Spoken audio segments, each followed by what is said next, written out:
nombre es De Santi, yo soy... En la clase pasada ustedes tuvieron, valga la redundancia, tuvieron clase con la doctora López y con la doctora Mabel Colosia, ¿no es así? Sí. A ver, ¿vieron algún qué tema desarrollaron de las unidades académicas? ¿Se acuerdan? No, una presentación, un poco, no dieron un tema. Bueno, entonces vamos a abreviar. De esa presentación, ¿alguno tiene alguna duda, alguna pregunta, alguna inquietud o alguna reflexión? No tienen nada, entonces hago de cuenta que está superada la primera clase. Bueno, la idea mía es darles la materia desde inicio, desde los ejes centrales que la constituyen, vale decir que constituyen la disciplina. Ustedes hasta ahora han venido viendo, seguramente todos tienen rendido hasta contratos, creo yo, inclusive. Sí. ¿O hay alguna persona que no haya rendido contrato? ¿Hay alguien que no haya rendido contratos? Que ahora es correlativa, doctor. Todos porque es correlativa. Sí, es correlativa, pero es correlativa a partir de hace un par de años. Cuando hay alumnos que vienen recursando, algunos todavía en ese momento de la cursada original no habían rendido contratos. Después se corrigió ese déficit. Sí, ya lo sé, por eso lo pregunto. En realidad debería ser correlativa de reales más que de contratos. Pero bueno, es mucho mejor que sea correlativa de contratos, sino que no sea correlativa de ninguna materia de parte general. Porque como ustedes comprenderán, la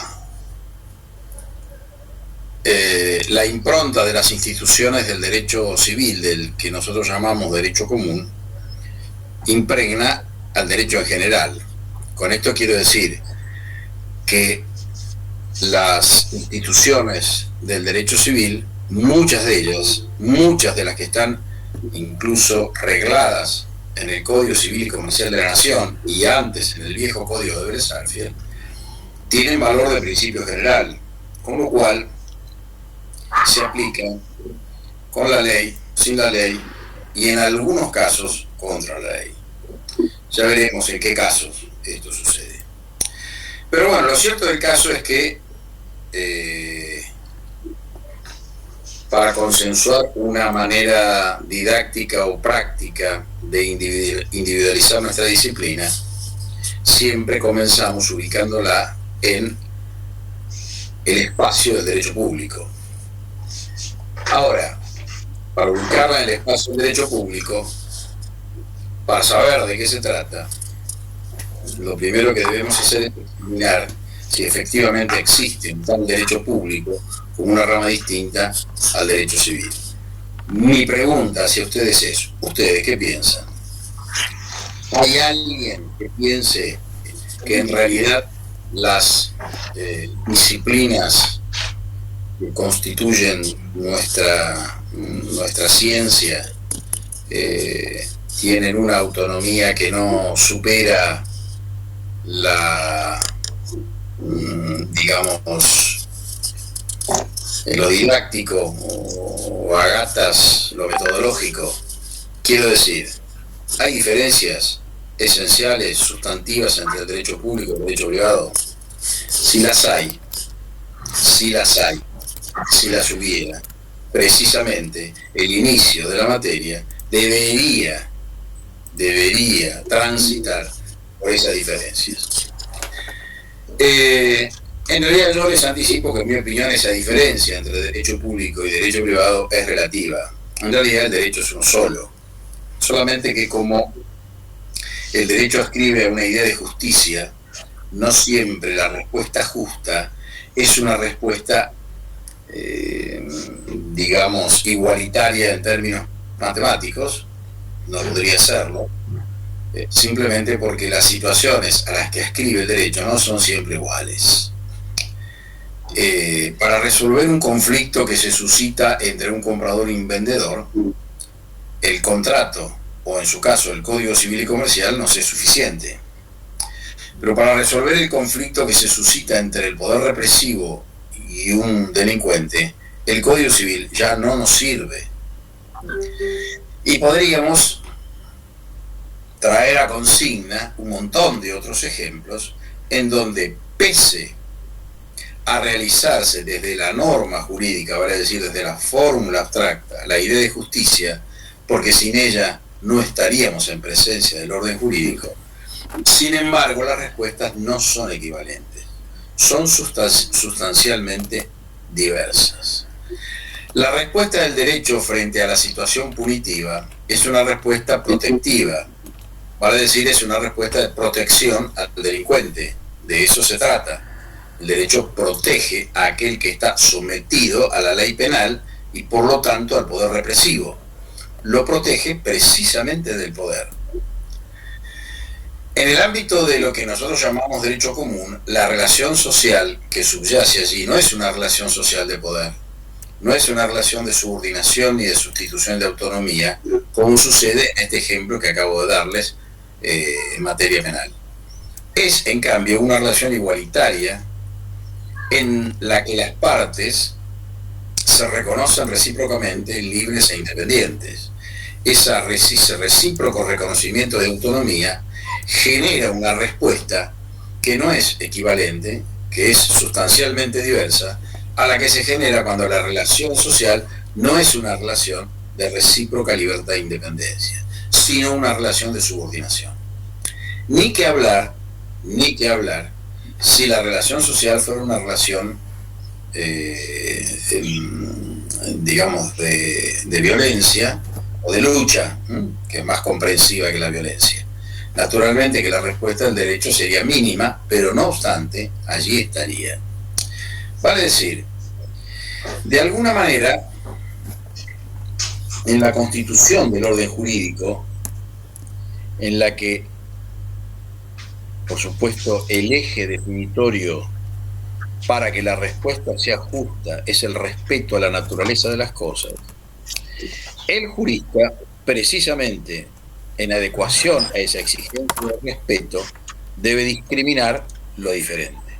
Bueno, las relaciones sociales a las que responde el derecho son diferentes, por lo tanto las respuestas también lo son. Respuestas, por supuesto, que son diferentes en función siempre de la misma exigencia ética, que es la justicia.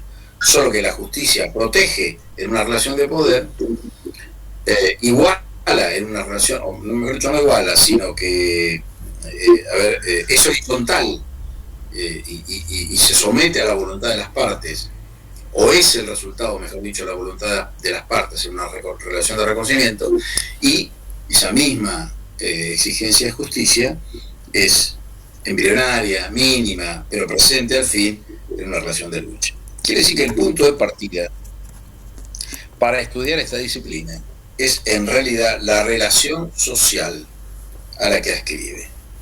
Sobre esa base, entonces, después podremos volver a decir y volver a hablar acerca del derecho público y del derecho privado, cuando tengamos en claro que el derecho administrativo o en el derecho administrativo subyace una relación social de poder. Este es, digamos, el eje y el núcleo conceptual sin el cual no se puede entender ni la diferencia entre el derecho público y privado, ni la naturaleza intrínseca del derecho administrativo, que, desde luego, con lo que he dicho, ustedes ya anticiparán ubicada en el derecho público. Esta situación, por supuesto, conlleva una singularidad que aparta el derecho administrativo de lo que ustedes han venido, digamos, viendo como prototipo del pensamiento del abogado. Es decir, el pensamiento del abogado, el entendimiento, la lógica del abogado se desenvuelve con absoluta amplitud en el ámbito de libertad de las convenciones, en el ámbito de relaciones de reconocimiento, en el ámbito de relaciones en el que las partes son iguales, absolutamente iguales, y así se reconocen. Allí, digamos que el abogado se encuentra y se reconoce como el pez en el agua. Ese es su lugar más cómodo, su espacio de confort mejor logrado. Pero claro, las relaciones sociales no son todo. Sin embargo, muchas de las situaciones de poder que nosotros vamos a ver a lo largo del desarrollo de esta disciplina van a estar impregnadas de principios generales, jurídicos generales, que atañen al común, a toda relación. Eso también lo vamos a ver. Sobre todo cuando veamos la parte de contratos administrativos, ustedes van a ver en qué se diferencia y en qué se parece el contrato administrativo al contrato del derecho común. Pero lo cierto es que en materia de derecho público, específicamente derecho administrativo, hay un eje central que es el que impregna de color, que le da color a toda la disciplina y a todas las relaciones jurídicas que nacen en el derecho administrativo. Esa impronta, esa característica, en fin, esa connotación singular la da la presencia del poder estatal. Si no pensáramos en esa presencia, no tendría sentido pensar en el derecho administrativo. Ahora, vamos a pensar en esa presencia a partir de un contexto republicano, vale decir, a partir de un contexto en donde el poder no es omnímodo, donde el poder no hace lo que le place, donde el poder no puede avanzar sobre los límites que el derecho le impone en adecuación a la idea del respeto a la dignidad humana, que es la mejor consagración de la exigencia de justicia. Si me siguen en esto, entenderán fácilmente que la resultante de este concepto es que el derecho administrativo, el derecho público en general, es un sistema de límites al ejercicio del poder estatal. Todo lo que nosotros vamos a estudiar de ahora en adelante no es más que, o no son más, que instituciones de pertenencia a un sistema general constituido sobre la base de los límites al poder estatal. Dicho de una manera más simple, allí donde el poder está, el derecho lo limita. ¿Hasta dónde lo limita? Hasta el máximo posible. ¿Qué quiere decir hasta el máximo posible? Hasta el punto de equilibrio en donde si el derecho avanza, el poder desaparece. Si el poder avanza, el que desaparece es el derecho. En esa constante de equilibrio, en esa línea de tensión permanente, se encuentra, entre otras disciplinas, también el derecho administrativo. Y eso hace no solo a su vitalidad, sino también a la peculiaridad de su dinámica, porque el poder constantemente, por su propia regla intrínseca, avanza y avanza, porque responde a una idea de eficiencia, o de eficacia, como ustedes quieran llamarle, mientras que el derecho responde a una idea de justicia. En esa idea de justicia, naturalmente, aparece el centro de desarrollo del derecho, que es la persona. Luego, ese sistema de límites que llamamos derecho administrativo está orientado en función del respeto a la dignidad humana, a los atributos de la persona. Vale decir que el conjunto de límites que constituye el derecho administrativo salvaguarda esa unidad que es la persona jurídica, ¿no? No me refiero a la persona jurídica en términos de existencia ideal, sino a la persona jurídica como concepto.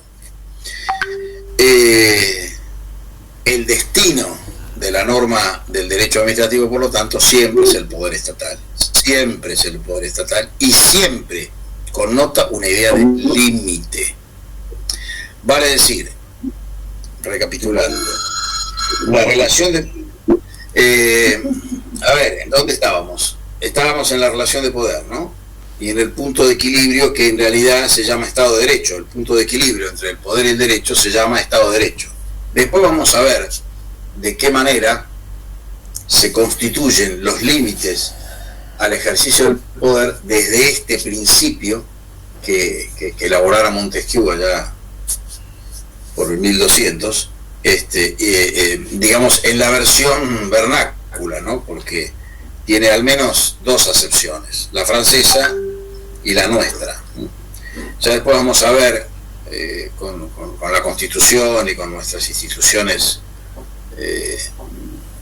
constitucionales también, de qué manera se explican las zonas de reserva de cada poder del Estado, o mejor dicho, de cada actividad del Estado, para que el resultado sea un balance medianamente equilibrado en el que no exista la posibilidad de que una actividad estatal pueda sustituir o digamos, o invadir otra actividad. Eso, por supuesto, como garantía a los derechos individuales. Todo lo que se construye en torno al derecho público tiene que ver con eso. Si el derecho administrativo es eso, es un sistema de límites en función precisamente de preservar las garantías individuales, las garantías de las personas. Esto es, los derechos subjetivos.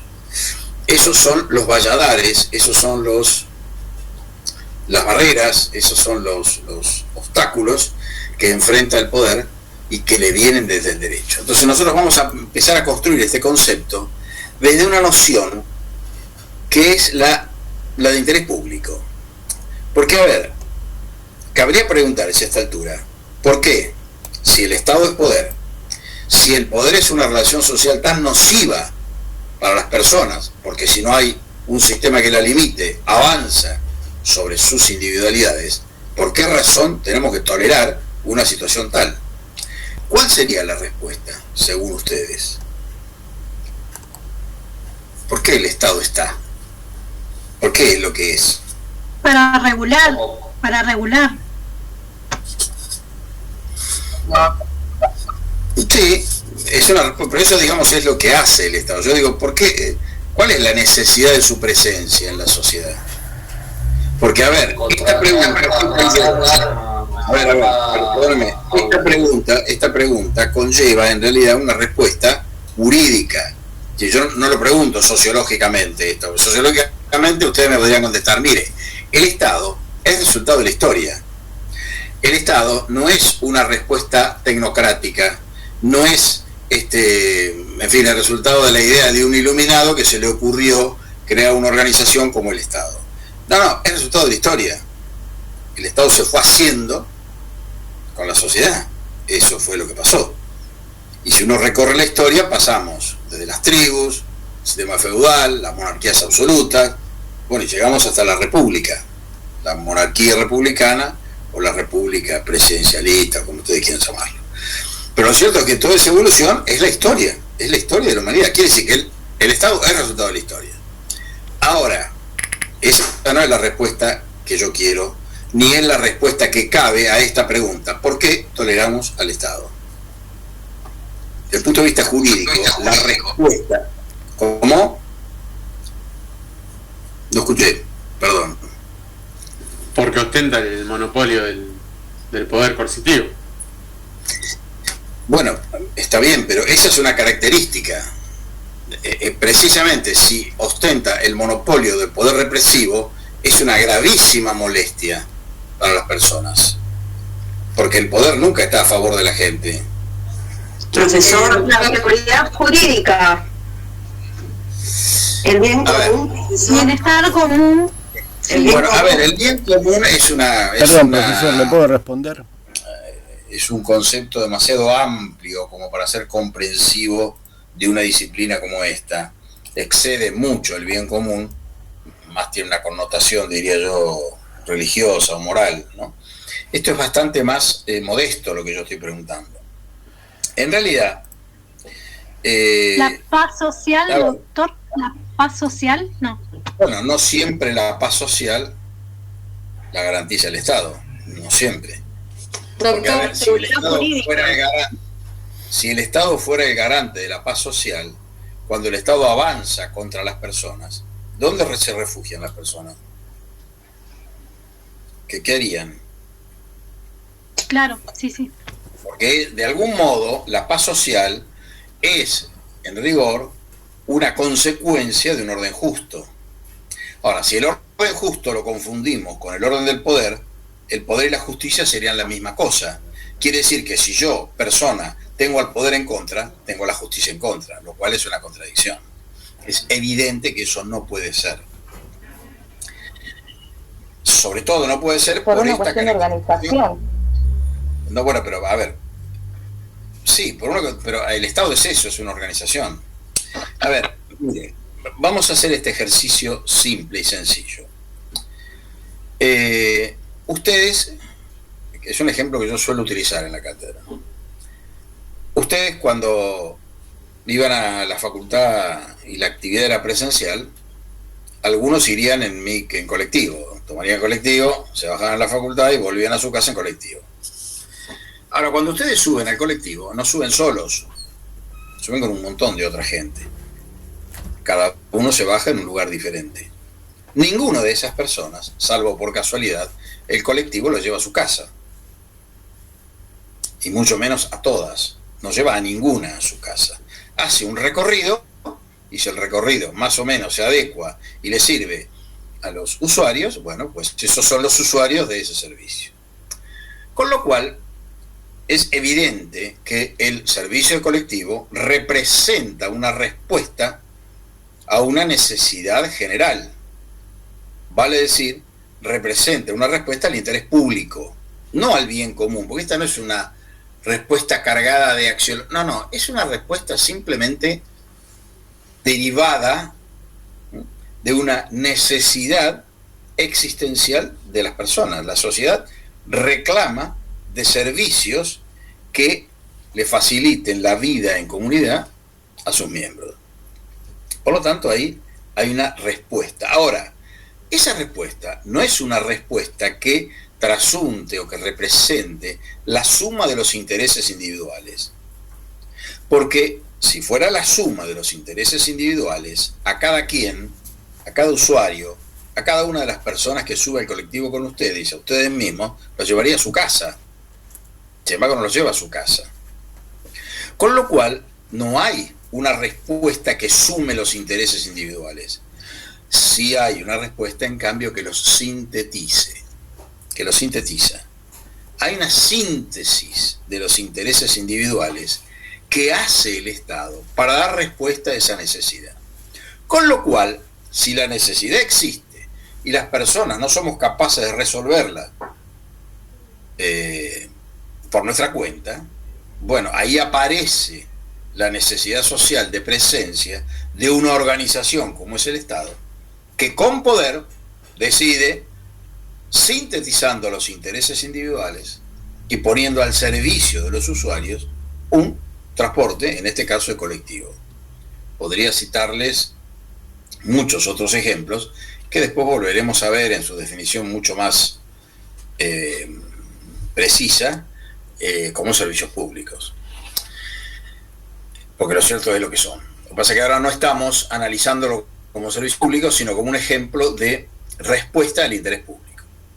Para entender que esa respuesta al interés público, esa necesidad de responder al interés público, no es ni más ni menos que una consecuencia derivada de la exigencia del orden jurídico. Dicho en otros términos, la presencia del Estado en sociedad es tolerable en la medida en que responda su conducta y su actividad al interés público. Si no hay interés público, esta misma exigencia del derecho proscribe, invalida, prohíbe cualquier actividad. Quiere decir que el Estado es tolerado en su actividad de poder, porque no hay Estado sin poder. Si cuando nosotros hablamos de Estado, hablamos de poder. Si no hablamos de poder, no hablamos de Estado. Y no tendría sentido hablar de derecho administrativo. Precisamente porque su presupuesto es este. Hay una necesidad colectiva que el Estado debe sintetizar.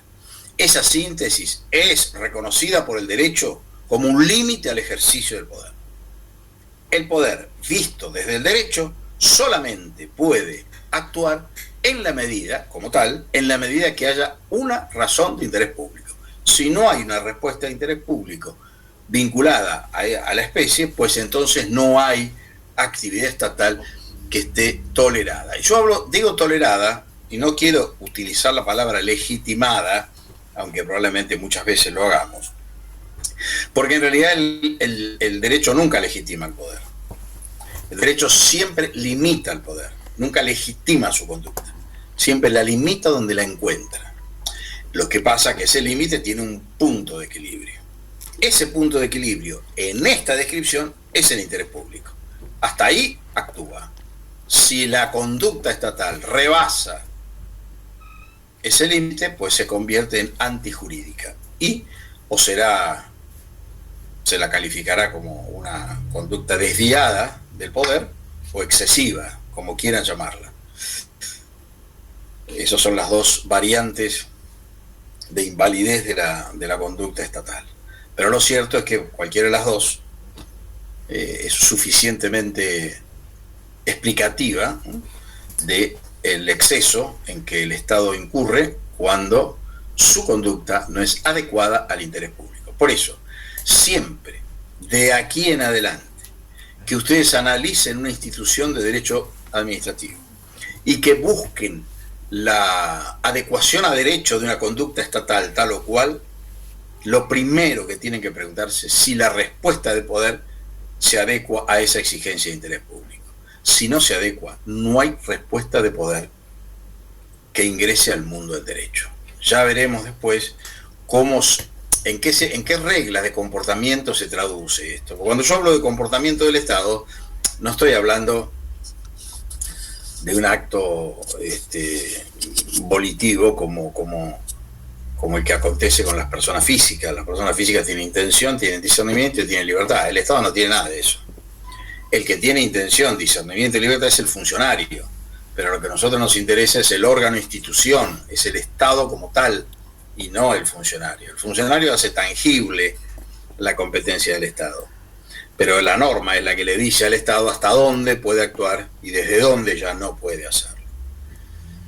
También después veremos esto, en qué manera esto de la voluntad estatal se encuadra y encaja con los principios del derecho administrativo. Porque desde ya les adelanto que los actos administrativos, que son la respuesta jurídica del poder frente a una necesidad de interés público,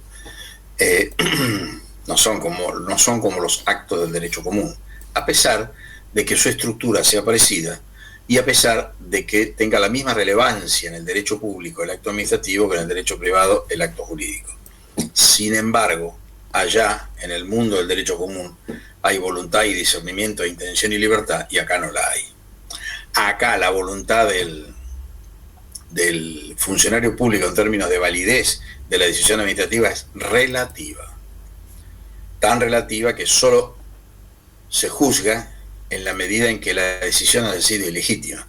Pero si la decisión ha sido legítima, lo que le haya pasado al funcionario, lo que le haya ocurrido a su voluntad, lo que sea su deseo, lo que quiere o lo que deja de querer, a nadie le importa. Le importa, y lo que importa es que el ejercicio de sus competencias sea adecuado a la norma que se las atribuye. Con lo cual, verán ustedes que todo, desde que empezamos a hablar hasta ahora, todo lo que aparece como constituyente del derecho administrativo es límite, límite, límite, límite y límite. Por eso digo, una primera definición del derecho es esa. El derecho administrativo es eso, un sistema de límites al ejercicio del poder del Estado en función administrativa. Después veremos qué es la función administrativa.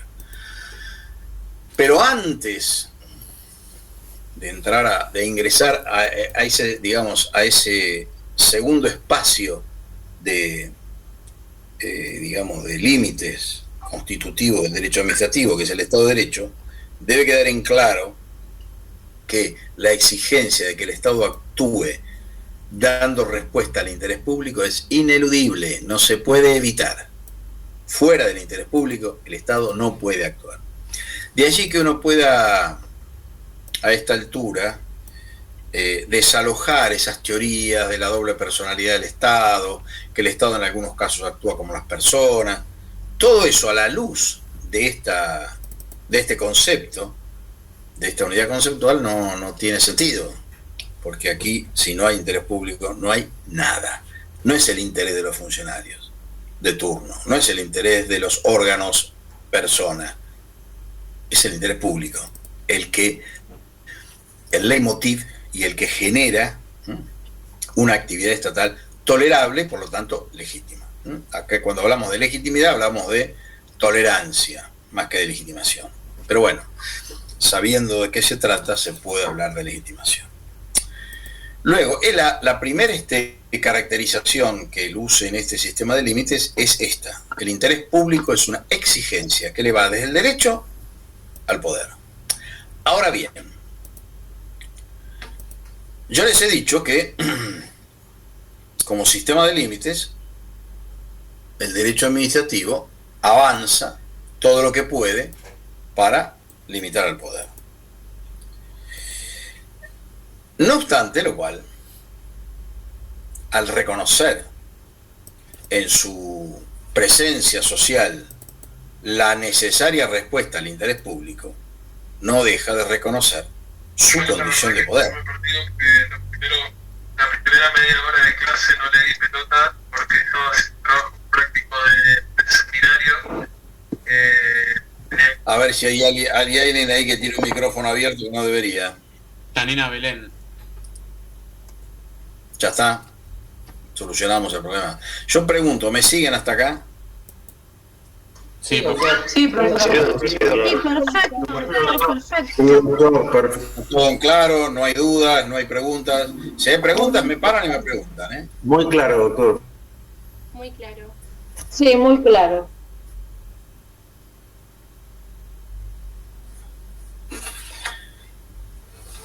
A ver, ¿qué les estaba diciendo? Sobre el interés público. Bueno, no. Les decía, la presencia del poder en la relación jurídica del derecho administrativo es inevitable, precisamente por su propia definición. Si hay un sistema de límites, el límite está dirigido al poder estatal. La respuesta al interés público reclama de una presencia que sea capaz de imponer coercitivamente sus decisiones. Este es un punto clave, porque, por ejemplo, cuando la administración pública organiza un sistema de recolección de residuos, otro servicio público, no le pregunta a los vecinos qué clase de disposición eligen, si quieren que la disposición de sus residuos domiciliarios se haga por relleno sanitario, por incineración en hornos pirolíticos, que se tire al río. No hace eso. Tampoco deja librado a la libertad individual esa decisión, porque si lo dejara librado, algunos harían, otros lo tirarían a la calle, otros irían al SEAMSE, en fin, sería bastante difícil la convivencia social si eso ocurriera. Eso demuestra que hay una síntesis de los intereses individuales para dar respuesta a un interés que es colectivo. Ahora, no solo no les pregunta para organizar el servicio y decidir el destino de los residuos domiciliarios, sino que además se lo cobra. Y cuando se lo cobra le dice, mire, ¿lo quiere pagar? No, lo use o no lo use, lo tiene que pagar igual, porque eso es un gravamen, es una tasa. Con lo cual, ese ejemplo, que es mucho más ejemplificador que el anterior, porque en el anterior hay, digamos, una conducta de aquiescencia voluntaria, de consenso de un usuario que paga un boleto. Si quiere subir, sube, si no quiere subir, no sube. En el otro no, en el otro no tiene la opción.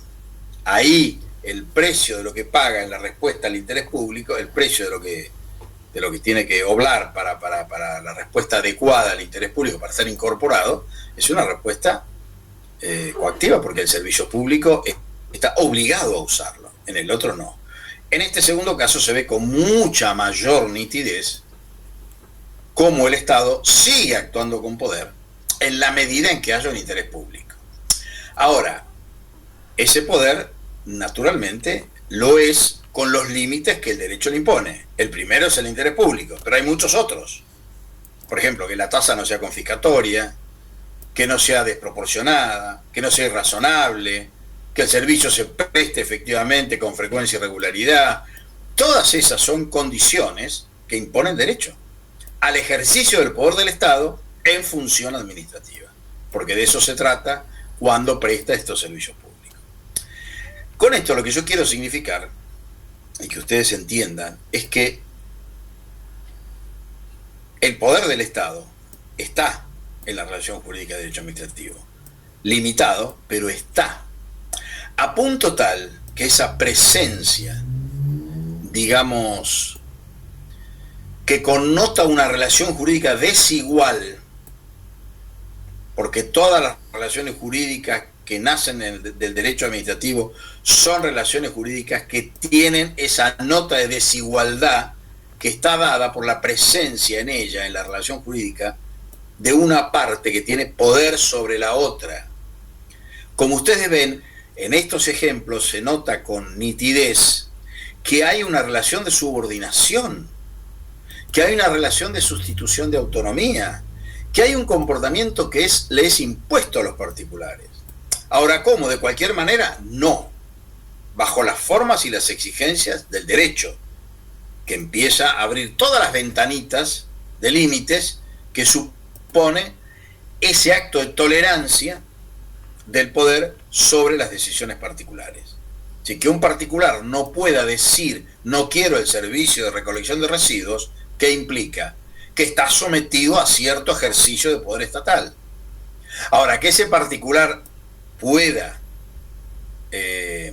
refugiarse en sus condiciones personales como persona, digo, para evitar que ese poder avance de manera irrazonable, confiscatoria, intimidatoria o lo que fuera, eso es resultado del derecho. Y que además ese avance sobre sus posibilidades individuales siempre esté justificado en una razón de interés público. Todo eso lo pone el derecho, pero la realidad es que hay una relación de poder que está connotada porque el Estado es eso. Para dar respuesta al interés público necesita poder y lo ejerce. Hasta ahí se lo tolera. Ahora, esto que en el nivel, digamos, teórico, tal vez no sea difícil de entender, en el juego de las instituciones de derecho administrativo ofrece dificultades, porque aún en las relaciones jurídicas más complejas del derecho administrativo, el reconocimiento en la relación jurídica del Estado como poder implica la posibilidad de que el Estado mismo, siempre que promedie una razón de interés público, condición esencial, pueda actuar sobre la misma relación jurídica que ha generado de manera unilateral, por sí y ante sí. Eso no existe en ningún otro lugar del derecho. Cuando una persona alquila un bien inmueble a un tercero y se produce una situación de desalojo, la persona, el logador, tiene que ir a la justicia, tiene que ir a un tercero para que con su mediación se decida el desalojo o lo que fuere. En el mundo del derecho administrativo, en la medida en que promedien circunstancias de interés público, eso es posible desde la voluntad unilateral del Estado. Ahora, eso no sería posible, valga la redundancia, si no se le reconociera al Estado esa condición de poder. Ahora, desde esa condición de poder, el Estado está sujeto al orden jurídico. No solamente debe actuar en nombre del interés público, sino que debe hacerlo en sujeción al bloque de legalidad.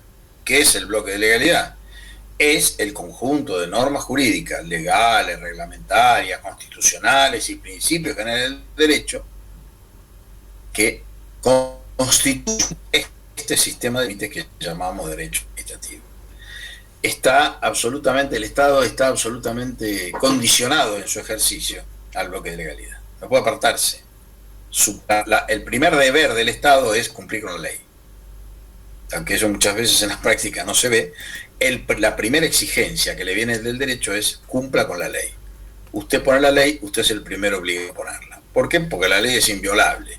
Y si es inviolable, no solamente los ciudadanos son destinatarios de la manda obligatoria, sino que el que pone la ley también lo es. Regla de oro del sistema republicano.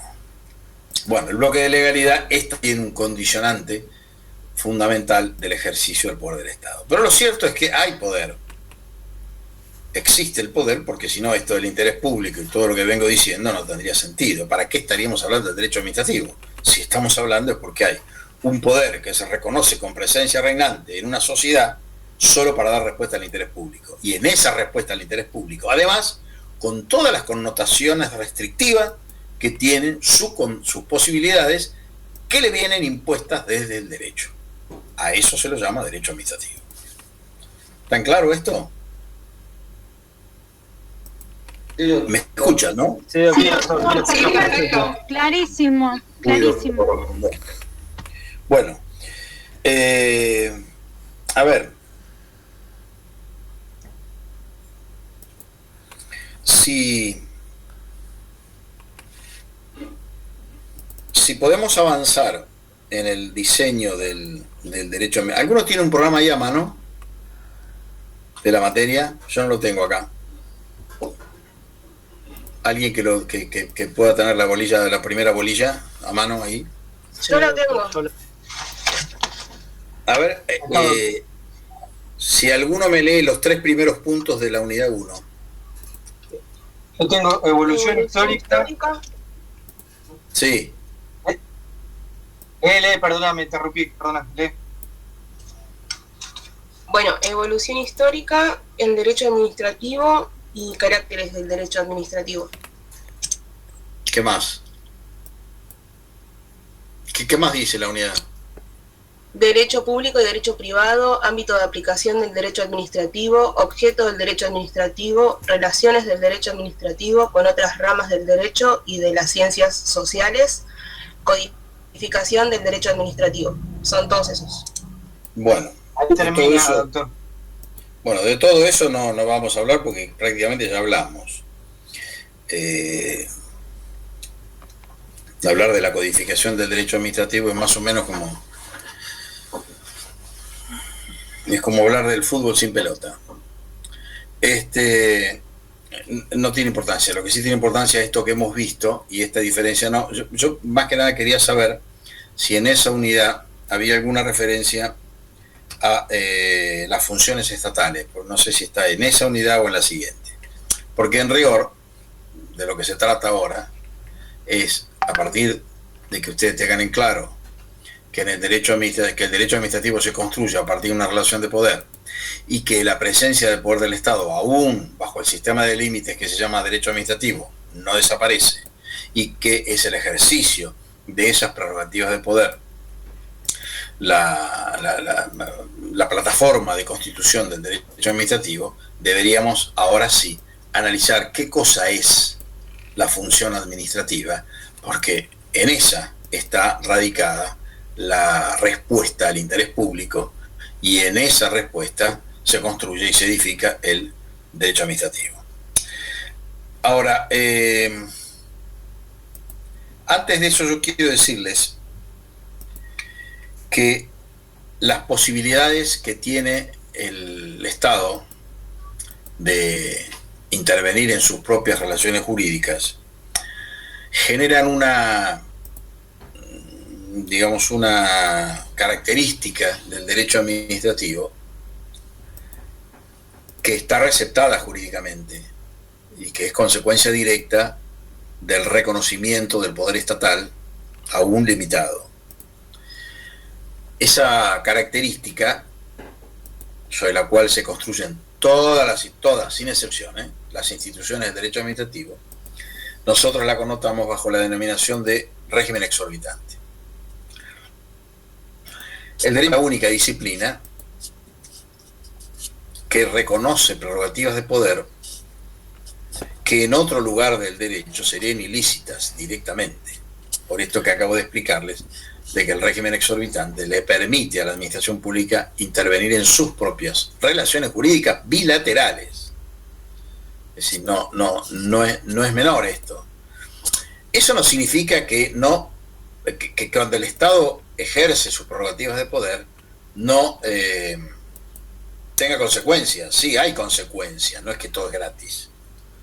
Pero una cosa es la consecuencia de tal obrar y otra cosa es que el obrar sea legítimo. Acá de lo que se trata es que la conducta es legítima. Las consecuencias son otra historia, pero la conducta es legítima. En otro lugar ni siquiera lo sería. En ese esquema y en esa constitución, el interés público sobre el cual nosotros nos hemos expedido es la razón fundante del reconocimiento en el Estado de prerrogativas, de potestades. ¿Qué es la potestad sino otra cosa que el reflejo calificado del poder estatal? Dicho en términos más simples, la potestad es el poder en ejercicio. Ahora, el Estado no es una entelequia, digamos, omnicomprensiva, que tiene todo el poder en un solo órgano. No es así. Hay prerrogativas diversas. El poder es uno solo, es una relación social desigual. Hay un sistema de límites que reconoce esa presencia en función del interés público. Ahora, el reconocimiento de poder se traduce en un ejercicio concreto. La prerrogativa administrativa, la prerrogativa reglamentaria, la prerrogativa sancionatoria, la prerrogativa tal o cual. Pero con eso todavía no tenemos definido qué órgano es el que actúa legítimamente para dar respuesta al interés público. Esa respuesta la da la competencia. Tenemos el poder, interés público, poder, potestad y competencia. La competencia es la medida de la potestad, la medida de la prerrogativa, la que nos marca el pedacito de competencia asignado para el ejercicio de esa prerrogativa a un órgano del Estado. No todos tienen una competencia indefinida, recíproca, no, cada uno tiene la suya. Y esto se explica de este modo. Ahora, ¿por qué hablamos de prerrogativas y no hablamos de facultades? Porque yo estoy hablando de potestad, de prerrogativa, de competencia, y no hablo de derechos. No hablo de la facultad estatal de crear servicios públicos. Y en cambio digo, es la prerrogativa estatal de crear servicios públicos. En el mundo del derecho privado, las prerrogativas no existen, salvo algunas excepciones. Pero no existen. Lo que existe en el mundo del derecho privado son derechos. Y el ejercicio de los derechos siempre es una facultad. Yo tengo el derecho, lo ejerzo o no lo ejerzo según lo deseo o no lo desee. Según sea mi voluntad, mi discernimiento y mi intención. Luego, la facultad, el derecho, es atinente a lo disponible. Yo dispongo si lo ejerzo o no lo ejerzo. Si lo hago mío o no lo hago mío. Si obro en nombre del derecho o no. Luego, cuando uno habla de derechos, habla de facultades. ¿Por qué en el Estado esto no es posible?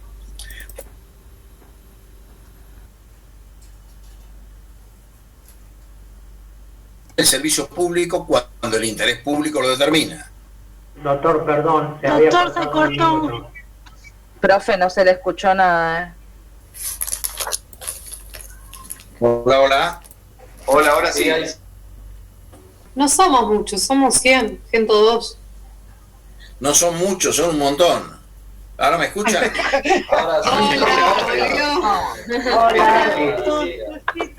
¿Me escuchan? Se perdió en el éter, doctor.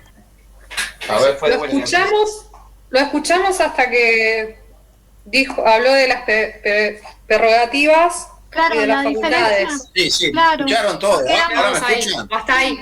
Sí, se escucha. Bueno. Sí, me escucharon todos, se cortó el último momento. Porque yo con los ruidos, los pequeños ruidos que escucho de ustedes, registro que están conectados. Ahora, por ejemplo, no escucho ninguno. ¿Están conectados? Sí, estamos conectados. Sí, estamos escuchándolo. Estamos. Bueno, decía que las prerrogativas connotan la idea de lo que no es disponible. En la medida en que el interés público tolera la presencia del Estado en sociedad y la necesidad de respuesta al interés público es una necesidad constante y permanente, es obvio que toda la respuesta a ese interés público, que se connota a través del reconocimiento del poder estatal, tenga que ejercerse sin posibilidad alguna de declinar, porque si se declinara el ejercicio del poder, se declinaría la satisfacción del interés público, lo que no es posible. Explica por qué el ejercicio de las prerrogativas y la competencia del órgano son indeclinables. Vale decir, el mundo del poder estatal está impregnado de lo indisponible. El funcionario público ni el órgano pueden eludir su deber de actuación bajo ninguna regla ni bajo ninguna excepción. Su comportamiento es obligatorio. Ahora, después de eso, les hablé del mérito, oportunidad o conveniencia y de la legalidad del acto. ¿Eso lo escucharon? Les dije que no había ni quiénes son. No, yo no lo escuché de la legalidad del acto. Bueno, a ver, esperen, se los explico. La respuesta del Estado, que repito, no tiene facultades, sino prerrogativas. Las facultades aluden a derechos disponibles, vale decir, al ejercicio de la facultad de ejercerlos o no, el Estado no tiene derechos, tiene prerrogativas, tiene competencias, pero no tiene derechos. No obstante, la respuesta al interés público siempre se compone de dos elementos. Hay dos componentes singulares, esenciales, constituyentes de la actuación administrativa, que son, por un lado, la legalidad. ¿Me escuchan? ¿Me van escuchando? Sí, doctor, legalidad. Legalidad 2. Por un lado, la legalidad. Vale decir, la administración pública en el ejercicio del poder, desde lo que le es reconocido por el derecho, de lo que es permitido por el derecho, por decirlo mejor, tiene el deber de adecuar su comportamiento a la ley, al bloque de legalidad, con todo lo que eso implica. El bloque de legalidad son la ley, los reglamentos, la constitución, los principios, etcétera, etcétera. El primer deber de la administración pública es cumplir con la ley. Lo que siempre se espera del Estado es que cumpla con la ley. No siempre lo hace, pero ese es su deber institucional y constitucional. Primer componente de la actividad estatal, la ley. Adecuación a la ley. El componente de legalidad. Pero hay un segundo componente, que es un componente de mérito u oportunidad, en donde la administración pública abre juicio sobre el modo de sufragar el interés público. Eso, que es en realidad un componente de ponderación política, solo pertenece a la zona de reserva de la administración. Después vamos a explicar qué es la zona de reserva de la administración y qué son las zonas de reserva del Estado. Pero por ahora basta con decirles, ese juicio de mérito solo corresponde a la administración. A punto tal es así que juega el principio de división de poderes y define la imposibilidad de control judicial sobre ese componente. Los jueces controlan la legalidad del acto, pero no el mérito. No se puede controlar el modo en que la administración pública sufraga el interés público. Lo que sí se puede controlar es que promedie una razón de interés público, pero si hay una, esa es válida y es indiscutible. Por ejemplo, supongamos que la administración pública decida expropiar, con la ley, cumpliendo la Constitución, etcétera, etcétera, decida expropiar un inmueble para construir una escuela.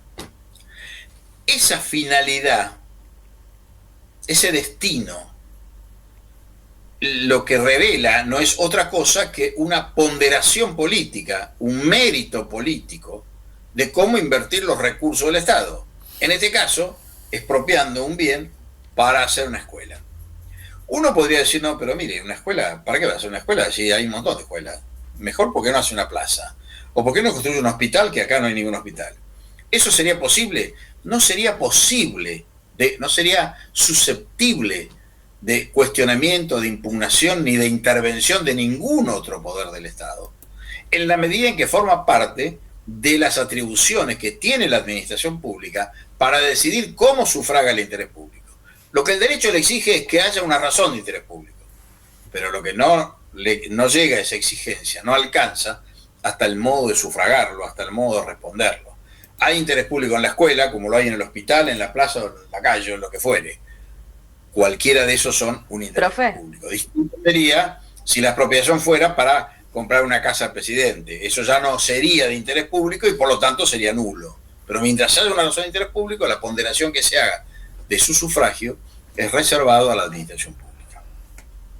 Ese componente de mérito no es ni más ni menos que la herramienta jurídica que tiene el Estado para hacer su programa de gobierno y para invertir los fondos públicos que tienen su correlato en el presupuesto.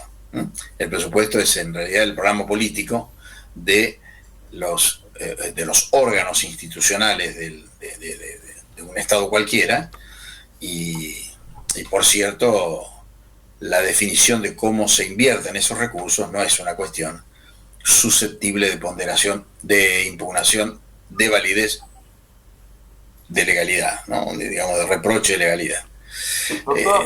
A esto se lo llama oportunidad. Yo se los quiero aclarar esto por anticipado porque tiene que ver con lo que hablamos del interés público para que cierre la totalidad del concepto. Pero no se preocupen porque con esto vamos a volver cuando analicemos los elementos del acto administrativo. Hay un elemento que refiere a este componente que yo acabo de hablar, que es, digamos, una especie de línea divisoria entre la validez y la oportunidad, sobre el cual nos vamos a explayar en su momento. Pero por ahora quiero que les quede claro que hasta dónde llega la idea de interés público, ¿no? Qué trascendencia tiene la constitución de la disciplina. Sí, lo escucho ahora. Sí, doctor. Entonces lo que voy entendiendo en razón de todo ello, que el derecho administrativo resultaría ser un ente regulador propiamente entre el derecho de cada individuo, que serían los administrados, y el administrador, que sería el Estado. ¿Podría entenderlo bien? El derecho administrativo está en el medio de los dos, está en el medio del poder y la persona, para defender a la persona del poder. Vale decir, quien escruta, quien hace el escrutinio de validez de la actuación administrativa es el derecho. El derecho es el que dice hasta dónde puede avanzar el poder. Con lo cual, el derecho administrativo es un sistema de límites. Es eso, un sistema de límites al ejercicio de la función administrativa del Estado. No es lo que usted dijo, sino es esto. Es un sistema de límites al ejercicio de la función administrativa del Estado. Ese sistema de límites está para preservar la dignidad humana, los valores, las exigencias jurídicas que hacen a la idea de justicia. En la justicia está la persona, está la mujer y el hombre, la persona humana. Preservando a la persona humana todos sus derechos, está el derecho administrativo. ¿Se entiende ahora? Muchas gracias, doctor. La verdad, muchas gracias. ¿Alguien hizo alguna otra pregunta? Sí, profe, ¿me escucha? Sí, la escucho. ¿Su nombre? La pregunta, Victoria. La pregunta era, o sea, el componente de mérito, Sí. ¿lo hace el propio órgano que intenta realizar el ejercicio del poder? Sí. No otro Sí, para criticar esa resolución, digamos, por decirlo de alguna manera. A ver, cuando nosotros veamos cómo se construye la organización administrativa, cómo se edifica, veremos que hay una columna vertebral que es la obediencia. Eso significa que hay estratos en la administración pública. Según cual sea el estrato, estará el nivel de decisión. Pero cualquier estadio, cualquier peldaño de la administración pública reclama estos dos componentes. Con lo cual, siempre la administración pública debe ponderar la presencia de interés público, debe actuar en nombre del interés público y debe hacerlo conforme a ese leitmotiv. Ahora, el modo como sufraga el interés público, eso es lo que forma parte de su zona de discreción. Eso lo decide el administrador. Si construye un hospital o construye una plaza, eso es decisión del que administra, del que gestiona. Cuando ahora mismo, en lo inmediato, veamos de qué se trata administrar, ustedes van a entender probablemente mucho mejor esto que yo acabo de decirlo. ¿Está respondida la pregunta o le queda algo? No, perfecto, claro. No, perfecto. Bueno, doctor, a ver, perdone que lo interrumpa. Sí. No, yo quería a ver si entendí. Entonces, el interés público se podría decir que se divide en estos dos componentes. Uno es objetivo y el otro es subjetivo de acuerdo al... El interés público no se divide... espere. El interés público no se divide en nada. El interés público es la síntesis de los intereses individuales. Punto. La respuesta a esa síntesis está reconocida en el Estado con poder. De eso se trata. Ahora, cuando el Estado actúa primero en adecuación a la ley y segundo a su propio criterio político de ponderación del interés público. Esos son los componentes de actuación. Con esos componentes se cierra la decisión administrativa. Claro, pero en este caso, uno es objetivo, que es, digo, pensándolo, que es la legalidad, ¿no? Que es la parte de la ley, ¿no? Y el otro es una ponderación política que vendría a ser de acuerdo al estado de turno, ¿o no? Sí, claro. ¿A dónde va? Claro. Por eso es que usted, sí, con el funcionario, con la administración pública que se la pasa construyendo plazas en lugar de hospitales, no está de acuerdo, cada 2 años puede votar. Claro, está bien. Pero a ver, lo que yo quiero decir es que no hay ningún otro órgano de poder que pueda sustituir la actividad de la administración y hacerle cambiar el eje de su decisión política. Eso no se puede. Eso no se puede. Lo que se puede es invalidar la decisión si tiene vicios de legalidad. Ahora, los vicios de oportunidad no son resueltos jurídicamente, sino políticamente. ¿Me explico? Está bien. Sí. ¿Se entiende esto? Bueno, ahora cuando veamos, ahora ya inmediatamente les voy a empezar a hablar del principio de división de poderes. No sé si nos alcanzará el tiempo, porque ya en un rato esto se vuelve a cortar. Pero por lo menos enunciarle el tema y después sobre esto volveremos la clase que viene. Doctor, ¿de dónde le recomienda leer Mérito, Oportunidad y Conveniencia usted? En cualquier derecho administrativo. Casañe, Marienhof, en cualquiera, en Gordillo, en el que ustedes quieran, Mérito, Oportunidad y Conveniencia, lo van a encontrar en cualquier libro de derecho administrativo, cualquiera.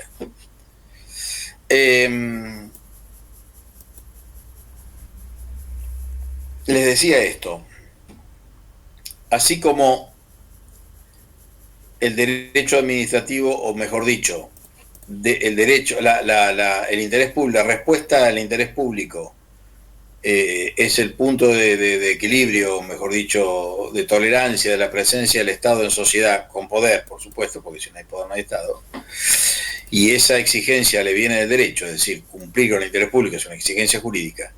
La exigencia derivada del principio de división de poderes es la segunda constituyente de este sistema de límites que llamamos derecho administrativo. ¿En qué se traduce este principio y en qué nos atañe y nos interesa a nosotros? En realidad, el sentido que tiene el principio de división de poderes es el de evitar que una actividad estatal a la vez implique otra. O dicho en otros términos, lo que se trata con el principio de división de poderes es de evitar que en simultáneo se ejerzan dos actividades distintas definitorias del Estado. Esto es lo que se quiere evitar, que una actividad tal sustituya a la otra. De esto se trata. Se trata de que el juez no legisle ni administre, y que el administrador ni legisle ni juzgue, y que el legislador no juzgue ni administre. De eso se trata. Por lo tanto, para lograr esa plataforma, digamos, de reserva, porque a eso nosotros llamamos zonas de reserva, es necesario identificar a las actividades estatales desde su propia naturaleza. Cuando yo estoy hablando de las actividades estatales, ya les estoy anticipando que nuestra definición de actividades, de funciones estatales en realidad, es una definición material u objetiva. No es una definición formal. A nosotros no nos interesa el origen orgánico de la decisión estatal, sino que nos interesa la naturaleza inherente a esa actividad para poder definirla. Con lo cual, van a ver ustedes que vamos a encontrar actividad legislativa en el órgano administrativo, actividad administrativa en el órgano judicial y actividad administrativa en el órgano legislativo, y viceversa. lo que no significa que cambie la naturaleza del órgano. Lo que significa es que los órganos de poder pueden realizar actividades diferentes y que inscritas esas actividades en el principio de división de poderes no significa que haya una división de órganos o de poderes, significa que hay una imposibilidad de sustitución de una actividad por otra. Cuando el órgano judicial administra, que lo hace, no puede dictar sentencias simultáneamente. Y cuando dicta sentencia no puede administrar simultáneamente. De eso se trata el principio de división de poderes. Esa es la clave del principio de división de poderes. No de los poderes formales. No es que el legislativo no pueda hacer lo que hace el administrador. Sí puede hacerlo. El problema es que no puede hacer las dos cosas a la vez. No puede administrar y legislar. Claro, si uno se pregunta por la magnitud de la función administrativa asignada constitucionalmente al Poder Ejecutivo, claro, va a caer en la cuenta de que la mayor parte de la administración del país está en cabeza de un órgano. Pero eso no significa que los otros no tengan cierta porción de administración. Porque finalmente administrar no es más que gestionar recursos humanos y materiales. Y eso lo hacen todos. Luego, para poder definir los alcances de este principio, es necesario, antes de eso, conceptualizar cada función estatal para saber reconocerla dentro de la compleja actividad del Estado. Entonces yo pregunto, ¿qué es lo que hace el legislador? ¿Alguno me puede decir qué es lo que hace el legislador? Alguien que se anime. ¿Qué hace el legislador? Hace leyes. Legisla. El resultado de la actividad legislativa es ese. Pero yo digo, ¿qué es lo que cómo se hace para hacer leyes? ¿Cuál es el procedimiento? No el procedimiento. ¿Cuál es la labor intelectual de los legisladores para hacer leyes? ¿Qué tienen que hacer? Identifica la necesidad de observar las necesidades. Tienen que presente debatir. Primeramente tienen que identificar un conflicto. Interpreta. El conflicto Tiene que social. respetar la Constitución Nacional para la creación de las leyes. ¿Quién habló del conflicto? A ver, ¿quién habló del conflicto? Yo, Esteban Salva. ¿Y de dónde lo sacó eso? ¿Dónde lo leyó? ¿Se lo imaginó? Está bien, bueno, está bien, lo felicito, está bien. Se lo imaginó, es una buena imaginación. A ver, es eso. El legislador se anticipa a un conflicto eventual futuro, posible, no sabe si va a ocurrir o no, pero lo construye en hipótesis y le asigna una respuesta. Por ejemplo, una respuesta en una fórmula legal, porque todos ustedes saben que el derecho es derecho en la medida en que los valores que realiza la justicia, le hace la justicia, es posible incorporarla en una fórmula abstracta. Si no se la pudiera poner en una fórmula abstracta, no podría ser una regla de derecho. Lo abstracto connota lo típico, lo general, lo indeterminado, ¿no? Entonces, una fórmula legal sería, por ejemplo, todo aquel que por su culpa o negligencia cause un daño a otro, deberá indemnizarlo. Esa es una fórmula jurídica anticipatoria de un conflicto posible y una respuesta a ese conflicto. Eso es lo que hace el legislador. La actividad del legislador, por lo tanto, ¿es continua o discontinua? Continua. Pregunto, ¿es continua? Si fuera continua, las leyes serían toda una película que con principio y con fin. Sin embargo, las leyes no son eso. Entre una ley y otra hay compartimentos estancos, no hay nada. Hay solución de continuidad. Una ley no sigue a la otra. Una ley es una cosa y otra ley es otra cosa. Con lo cual la actividad del legislador es discontinua. Las leyes no tienen ninguna relación de continuidad. Ninguna. Hay solución de continuidad. ¿Qué hace el juez? ¿Qué es lo que haría el juez? Dicta sentencias. No, bueno, pero eso es como decir, el legislador administra la justicia. Aplica la ley. No digo, a ver, pero no digo cuál es el resultado de la actividad judicial. Con un conflicto concreto le pone solución. El legislador se anticipaba un conflicto. El juez ya tiene el conflicto. Resuelve el juez. Aplica el derecho. Tiene el conflicto, lo reconstruye tal y como si fuera un historiador, tiene que hacer historia, reconstruirlo con los testigos, con la prueba, con lo que fuere, y una vez que lo reconstruye, que lo historia, le asigna la respuesta que la ley da. Frente a esta fórmula que hizo el legislador respecto del resarcimiento culposo, por actos culposos, el juez lo que tiene que hacer es saber si ha habido un accidente, reconstruirlo, si ha habido daños, reconstruirlo, mensurarlos y después acordarle la indemnización, el resarcimiento que corresponda a la víctima. Eso es lo que hace. O sea, va hacia atrás, el legislador va hacia adelante, el juez va hacia atrás, reconstruye el pasado. ¿Su actividad es continua o discontinua? Continua. No, es discontinua. Entre un juicio y otro hay solución de continuidad, no tiene nada que ver el juicio de Juan y Pedro con el otro juicio de José y Antonio. Son compartimentos absolutamente estancos, no tienen ninguna solución de continuidad, son, digamos, películas individuales. Cada escena judicial, cada teatro judicial es una obra en sí misma que empieza y termina. No se vincula con ninguna otra. Perfecto. Por lo cual, su actividad es discontinua. Sí. También los jueces a través del holding también crean reglas de derecho para los otros eso es otra cosa. Similares. No crean reglas de derecho, crean reglas de interpretación, pero no de derecho. Ni siquiera la jurisprudencia es fuente formal de derecho, porque si hablamos de reglas de derecho hablamos de fuentes formales. La fuente material es otra cosa. Pero si le reconociéramos a la jurisprudencia el valor de fuente formal, en realidad lo que estamos haciendo es decir acerca de la verdad jurídica definitiva, que es la atribución de los jueces. Por lo tanto, lo que estamos haciendo es un juicio estamos haciendo un juicio de valor, estamos planteando una regla de entendimiento de una norma jurídica, de una costumbre.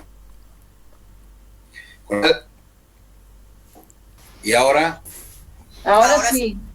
Ahora Tiene que volver para. Bueno, lo que quería decir, ahora se fue de nuevo. No, está. Escuchamos bien. Bueno, lo que quería decir que la jurisprudencia es una manera de interpretar situaciones o normas jurídicas, pero no tiene que ver con el juicio, tiene que ver con la regla de interpretación.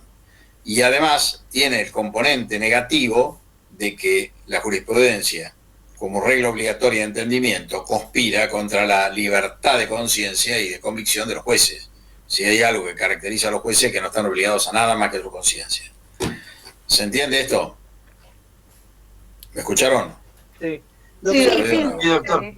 Sí. Bueno, esto dentro de 5 minutos se nos corta, creo. Cuando empieza así se nos corta. Les quería decir lo siguiente. Las funciones legislativa y judicial son, por lo tanto, discontinuas. Ahora, ¿qué es lo que hace el administrador? ¿Qué es administrar? ¿Qué cosa es administrar? Por ejemplo, a ver, si yo tengo una empresa, una fábrica no sé, tengo un restaurante y llamo a cualquiera de ustedes para que sea mi gerente. ¿Ustedes qué preguntarían? ¿Sobre qué pondrían el acento, el ojo de entrada? ¿Qué les preocuparía de esa explotación si van a ser los gerentes? La organización. Recursos con los que a ver, cuentas. ¿qué recursos? Depende de la finalidad que le quieras dar. Bueno, no, es un restaurante. Yo quiero ganar plata. Quiero que esto me sea rentable. Bueno, por eso, ustedes como gerentes, ¿qué mirarían? ¿De dónde pondrían el acento? Para trabajar. A ver, en los recursos. En los empleados. Organizar, doctor, organizar. Pero ¿dónde? Pero está bien, eso después lo hacen, organizan, compran, venden, sacan muebles, ponen muebles. Pero la primera mirada, ¿dónde está? Para saber si pueden hacer todo eso. En los recursos.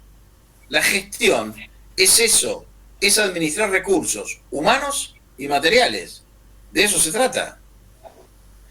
Por lo tanto, la actividad administrativa, que es una actividad esencialmente de gestión, ¿Es una actividad presente, futura o actual? Actual. Es presente y actual, claro. Porque es una actividad constante. Usted se administra, es el factor de una empresa, no puede dejar de cumplir los actos de administración, que eso sí están concatenados y van sin solución de continuidad. Porque cada cosa que usted haga con un recurso humano o material conlleva una consecuencia que a su vez queda atada a otra. Y así sucesivamente. La administración, por lo tanto, es una actividad constante, continua y permanente de gestión de recursos humanos y materiales. En la administración pública, eso se connota, o mejor dicho, eso se realiza con empleados públicos y con recursos públicos. Los recursos públicos asignados al gasto anual, al gasto del ejercicio, que están incorporados al presupuesto anual de la administración pública. Ese es el componente, o son los componentes, sobre los cuales la administración pública pivotea y sobre los cuales la administración pública funciona y actúa de manera constante y permanente para dar respuesta al interés público. Aquí, en lugar de la ganancia del restaurante, está el sufragio al interés público, la respuesta eficiente y eficaz al interés público. Esa respuesta, por lo tanto, se sostiene materialmente en la gestión humana de agentes de la administración que trabajan para eso y en la gestión de sus recursos materiales, vale decir, en los ingresos impositivos, tributarios, en fin, como ustedes quieran llamar, de la administración pública. Eso es administrar. Ahora, esa función de administración claramente separada de la judicial y de la legislativa, y recíprocamente la legislativa y la judicial de la administrativa y entre sí, suponen lo que nosotros llamamos las zonas de reserva de la administración. ¿Qué implica esto en términos de división de poderes como regla jurídica que impide la concentración del poder? Porque de eso se trata. El principio de división de poderes está estructurado jurídicamente para evitar la concentración, porque la concentración del poder es claramente un resabio del totalitario o monárquico, como quieran llamarlo, que contradice la idea de la república. Por lo tanto, de lo que se trata es de identificar a cada función estatal como actividad, vale decir, desde la naturaleza inherente de cada actividad. Por eso hemos hecho este trabajo de investigar qué es lo que hace el juez, el legislador y el administrador, para saber que cuando cualquier órgano del Estado ejerce una actividad, no puede ejercer simultáneamente otra. Hay compartimentos estancos entre cada actividad. Si el juez designa a un empleado público, eso no es una sentencia, eso es una decisión administrativa. Ahora, si el juez dicta una sentencia, la sentencia no puede connotar, no puede tener un contenido de gestión. ¿Por qué? Porque la actividad administrativa no puede ser sustituida por ninguna otra, como la actividad legislativa y la judicial pueden ser sustituidas por ninguna otra. El que administra no puede juzgar y el que juzga no puede legislar. Cuando se está legislando no se puede juzgar. Cuando se está juzgando no se puede administrar. Y cuando se está administrando no se puede hacer ninguna de esas dos cosas. Quiere decir que la regla del principio de división de poderes, en orden a esta descripción, impide la invasión de las zonas de reserva, que supone que ninguna actividad estatal puede sustituir a otra. Ninguna actividad estatal puede ejercerse simultáneamente a la vez.